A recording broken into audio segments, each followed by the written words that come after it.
Bonjour et bienvenue sur le stand des ateliers du Citron. Je suis Séverine, formatrice à la pédagogie Montessori 0-3 ans et 3-6 ans. Et aujourd'hui, je vais vous expliquer comment je peux proposer une activité Montessori à mon enfant, même à la maison, sans forcément du matériel très sophistiqué. Alors la première des choses qu'il va y avoir à faire, ça va être de ne rien faire. Vous allez démarrer par observer l'enfant. Vous observez votre enfant pour savoir à quel stade de son développement il en est, quelle est son appétence à ce moment-là, quelles vont être les périodes sensibles qu'il est en train de traverser. Est-ce qu'il est plutôt dans du langage, dans un développement moteur? Est-ce qu'il est plutôt dans une recherche d'autonomie? Est-ce qu'il est plutôt dans la recherche de coordonner ses gestes avec sa vision? Une fois que je sais tout cela, je vais pouvoir savoir ce que je vais lui proposer, puisque évidemment je vais essayer de proposer une activité qui va plaire à mon enfant et dans laquelle il va avoir envie de s'engager et donc qui répond à un besoin précis de développement, de son stade de développement à lui, personnel, à ce moment-là. Une fois que j'ai défini tout cela, je vais vérifier que mon activité répond aux critères de la pédagogie Montessori. Ces critères-là sont très importants et vont vous permettre d'être autonome et de proposer toutes sortes d'activités, même avec du matériel que vous avez à la maison, de manière appropriée. Les premiers critères qui vont être à regarder, c'est que mon activité doit avoir un but constructif. Mon enfant doit pouvoir la faire en autonomie, en toute sécurité. Il va y avoir une autocorrection. Alors par autocorrection, par exemple, lorsque j'ai ici des disques sur tige, l'enfant de 11 mois, 12 mois va prendre les disques et les poser ensuite sur la table à côté. Lorsqu'il remet les disques sur la tige, mon enfant n'a pas besoin de moi pour lui dire s'il a été capable de mettre ou non le disque sur la tige. Si le disque n'est pas bien enclenché, l'enfant le sait tout seul. C'est ça l'autocorrection dans les activités de la pédagogie Montessori. Je ne rends pas l'enfant dépendant de ma validation d'adulte pour qu'il sache s'il a juste ou faux. Donc il est autonome, il peut rentrer en recherche et en expérimentation scientifique et chercher par et pour lui-même tous les moyens possibles d'arriver au résultat qu'il souhaite. Bien évidemment, il y a des règles et je ne vais pas permettre à un enfant de faire quelque chose de dangereux avec le matériel. Il ne va pas pouvoir le lancer, l'abîmer et il va devoir s'en servir de manière appropriée. Ma responsabilité à moi va être de présenter l'activité de manière parfaite. Pour cela, je l'aurai préparée, je me serai entraînée et lorsque je la présente, je sais exactement de quelle manière je veux le faire. Une fois que c'est fait, l'enfant va reproduire l'activité à sa façon, du mieux qu'il peut. Il est bien évident qu'un enfant de moins de 3 ans ne reproduira pas votre geste à la perfection. Ce n'est pas grave, ce n'est pas ce que j'attends. Ce que j'attends, c'est de lui avoir montré la bonne manière d'utiliser le matériel pour qu'il sache ce que l'on attend et ensuite, par l'action de ses neurones miroirs, il va avoir envie de reproduire et il va s'entraîner à sa mesure, à son rythme. Donc j'ai un matériel solide, propre, qui donne envie, qui est harmonieux, sobre, ordonné, autocorrectif, je le redis, et j'ai un éducateur ou un parent préparé. Excuse-moi. Mon matériel est préparé, il est rangé sur les étagères par ordre de progression et donc en progression de difficulté. J'apporte une seule nouvelle difficulté à la fois. La progression se fera dans le sens de la lecture en suivant le pays dans lequel je suis.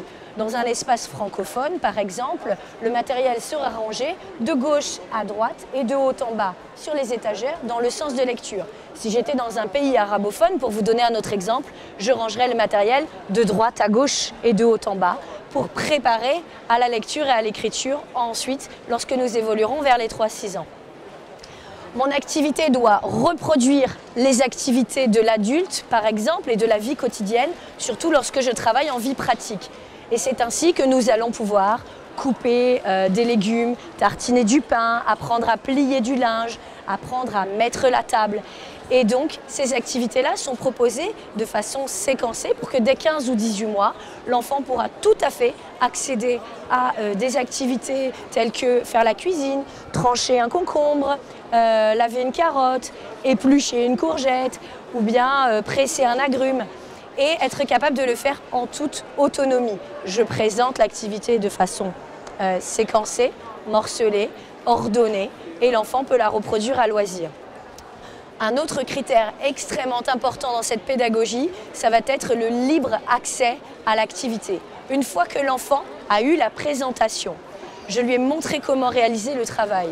Il s'entraîne, je reste avec lui jusqu'au bout et je l'observe sans intervenir. Je ne mets pas les mains dans son plateau, je lui donne l'opportunité d'essayer, d'expérimenter et de se concentrer. Une fois qu'il a terminé son essai de l'activité, je vais l'accompagner pour aller ranger avec lui l'activité sur l'étagère pour qu'il sache comment la ranger et où la ranger. C'est très important. Et une fois que cela est fait, je vais pouvoir lui dire une petite phrase sésame comme « Aujourd'hui, je t'ai présenté éplucher un concombre. À partir d'aujourd'hui, tu pourras refaire ce travail aussi longtemps et aussi souvent que tu le souhaites. » Parce que là, je vais introduire d'autres principes fondamentaux de cette pédagogie qui sont le libre accès au matériel et le droit à la répétition. L'enfant, bien évidemment, n'a pas eu un geste parfait dès le premier essai. Il va pouvoir refaire l'activité autant qu'il le souhaite à partir du moment où il en a eu la présentation et qu'il est capable de la faire. C'est-à-dire qu'il va pouvoir s'entraîner à loisir aussi longtemps, aussi souvent qu'il le souhaite. Il est possible que son besoin de développement soit satisfait après un seul essai, ou 2 ou 3. Il est tout à fait possible aussi de voir des enfants rentrer en concentration très intense et refaire 40, 50, 70 fois la même activité avec une concentration très profonde. Et quand ils ont terminé, ils s'arrêtent, rassasiés, apaisés, même pas fatigués, juste parce qu'on voit bien qu'ils ont répondu à un besoin interne. Et l'enfant, donc, doit pouvoir avoir l'opportunité de se concentrer, de répéter et d'accéder librement à son travail.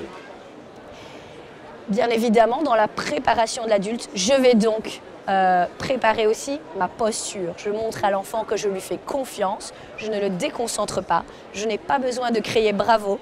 Je lui montre effectivement mon enthousiasme. Si je suis fière de lui, je vais exprimer ce que je ressens, mais à aucun moment je ne vais le rendre dépendant de mes félicitations ou de mes critiques. Je vais lui montrer que l'environnement est préparé pour lui, il est sécurisé, le matériel est adapté à sa force et à sa taille. On va utiliser des matériaux qui vont lui permettre, par exemple, en vie pratique, c'est très parlant, de trancher des légumes sans se faire mal aux mains, mais où il va pouvoir utiliser toute sa force, exercer son autonomie sans risque de blessure. Par toutes ces choses, mon attitude et la préparation de l'environnement, je l'emmène vers l'autonomie. Et ce travail-là ne peut pas se faire si le contexte devient invivable pour moi. Raison pour laquelle il est très important de mettre à disposition de l'enfant les moyens pour réparer s'il y a un dégât. Par exemple, je vais lui permettre de prendre soin de sa personne, il va pouvoir se moucher, il va pouvoir se nettoyer le visage si jamais après manger il a besoin de se débarbouiller, il va avoir des lavettes pour pouvoir nettoyer la table, de quoi se sécher les mains, de quoi éponger le sol si jamais en transportant ses pichets d'eau ou quoi, il a renversé un petit peu d'eau sur le sol. Et il va même avoir un bac dans lequel mettre le linge sale une fois qu'il a utilisé ce linge. Pour cela, le point d'eau est à sa disposition. Je vous donne une petite astuce qui ne coûte pas cher du tout. C'est la jarre à limonade avec un seau en dessous. Et hop, vous avez un point d'accès, un point d'eau, pardon, accessible aux enfants de moins de 3 ans en toute sécurité. Vous mettez quelque chose pour bloquer la jarre et qu'elle ne bascule pas. Et là, on respecte les économies d'eau et l'enfant peut accéder à de l'eau librement pour se servir un verre d'eau pour boire, pour nettoyer s'il a sali, pour faire sa vaisselle, pour faire ses transvasements. Bref, pour continuer à se développer en toute autonomie avec votre accompagnement bienveillant. Voilà, c'est tout pour moi pour aujourd'hui. Je vous remercie d'avoir suivi cette vidéo. N'hésitez pas à venir nous voir sur le Salon Baby à Paris, Porte de Versailles. On est encore là jusqu'à demain, dimanche 10 avril. Et on sera ravis de vous retrouver pour des ateliers, des conférences et pourquoi pas, après le salon, des superbes formations à la pédagogie Montessori. Merci.